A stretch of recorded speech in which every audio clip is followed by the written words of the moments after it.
Today we're breaking down something that can either make your film instantly look good and professional or cheap and amateur, and that is camera movement. Tripod, gimbal, slider, handheld, they're all tools in a filmmaker's toolbox. But knowing when to use them and how is what separates a good storytelling from just cool footage. Let's start with the basic. Tripod, probably the most overlooked tool by filmmakers. The tripod is your best friend for static shots, dialogue scenes, and anything where the emotion is the performance, not the camera. When the story is strong, you do not need movement. In fact, too much movement can get in the way. There are filmmakers and directors that film entire features on sticks to focus on the acting and the story.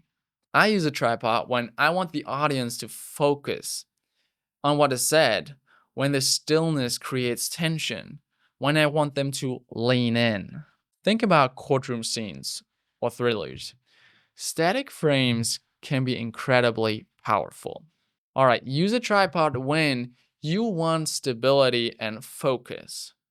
You want to create a visual contrast against, let's say, a dynamic scene, one with a lot of motion or even handheld. In dialogue scenes, pauses, letting the story breathe. Wide shots on a tripod in between scenes can be a powerful tool. Let's just jump from this engaging action scene to this wide shot. You can breathe. And then the tension just comes back in the next shot. Avoid tripod shots when the scene needs that energy or motion. When you're following characters through space, right? That makes sense. Pro tip, combine a static tripod with a slow digital zoom in post. So for example, if you're shooting in 6K and you're delivering at 4K, just add a little zoom in for a little more, spice. But not always, not always. The next tool, a gimbal. Gimbals are fantastic for walk and talks and cinematic reveals and immersive motion. They make your camera float. It's like a cloud. But here's the catch. Gimbals are massively overused. Just because your shot can glide perfectly doesn't mean it always should. Use a gimbal when you want to follow movement smoothly, or to create a sense of grace and dreaminess. Or for example, for motivated movement like following a character and revealing a new space. Avoid when you're using it just to show off, to get a fancy shot. When it's distracting from a scene, you're trying to look cinematic without purpose. Or, most importantly, if you try to replace a dolly or a slider, the shot is never gonna look like it was from those kind of tools.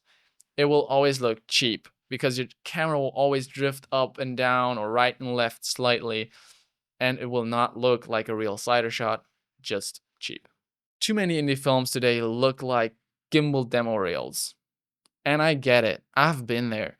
It's just way easier to just quickly get a shot and follow someone. And I mean, for every wedding, we do it all the time because it's just so quick and easy, and you get those smooth shots real quick, and you don't have to build up a slider and stuff.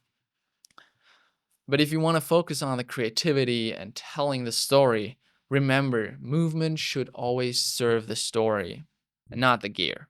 Let's talk about sliders. Sliders are great for controlled linear motion.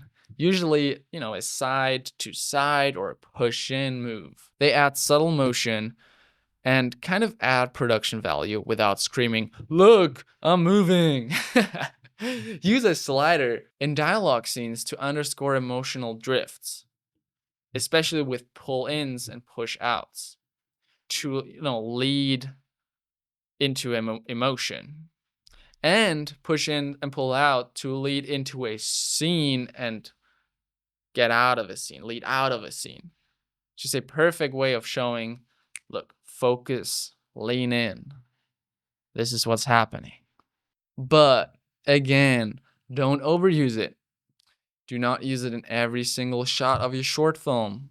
Don't use it for pointless motion that doesn't enhance the emotion or pacing. Also, don't forget that slider shots can get repetitive, right? It's just the 2D space. Okay, the next one, handheld. That's probably the rawest of them all. Handheld can make a scene feel immediate, chaotic, natural, intimate, depending on how you use it. It puts the viewer in the middle of the action. Use handheld in scenes where you need urgency or grit or realism, or maybe to follow emotional intensity. Maybe you want to feel like the character is being watched or pursued. Add something into the foreground and it looks like they're, stalked or watched, right? Avoid when your camera's shake becomes distraction. If you're not confident with the framing on the fly. Let's be honest, the film world has a movement addiction. And here's some of the most overused shots that we all see way too often. Endless gimbal orbit shots. And I've done it a lot. It's just so cool.